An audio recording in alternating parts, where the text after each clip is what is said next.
first of all, I want to provide my disclosures and also say namaste, which of course is a it's about as Indian a word as it can be, reflects my roots. And, but a lot of people don't know what it actually means. So, this is nothing to do with NASH, but I like to start all my talks with this. And what it really means, it's broken up, it's composed of multiple components and says, my soul honors your soul. I honor the place in you where the entire universe resides. I honor the light, love, truth, beauty, and peace within you because it is also within me. In sharing these things, we are united, we are the same, we are one. So, greetings to all my friends from all over the world.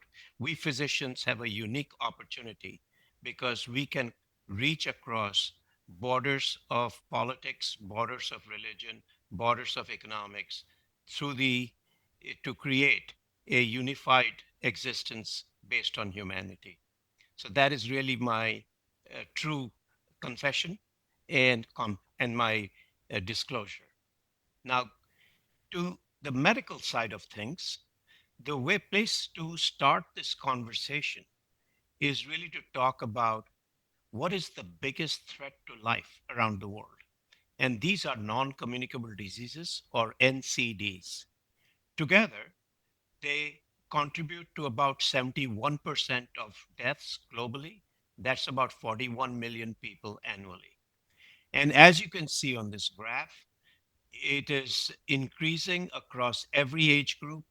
And if you look for men or women from different parts of the world, shown in the two middle and the right panels, you will see there are more dots above the dotted line, indicating the probability of dying from non-communicable disease is higher than communicable disease. So when we think about non-communicable diseases, we have historically thought about type 2 diabetes, hypertension, cardiovascular disease, but really the thing we're going to talk about today, of course, is metabolic dysfunction associated steatotic liver disease or MASLD that used to be called NAFLD.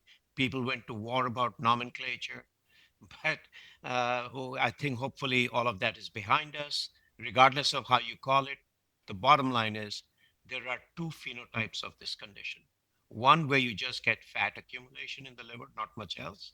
And this is currently often called uh, MASL or metabolic dysfunction associated steatotic liver. Previously used to be called non-alcoholic fatty liver.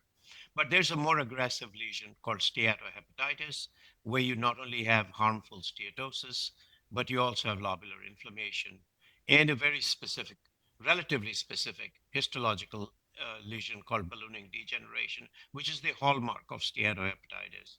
And we talk about steatohepatitis because it's a more active form of the condition and is more likely to lead to progressive scarring of the liver, culminating in cirrhosis. Now, that's the liver disease and it's linked to fat, thus the steatotic liver disease.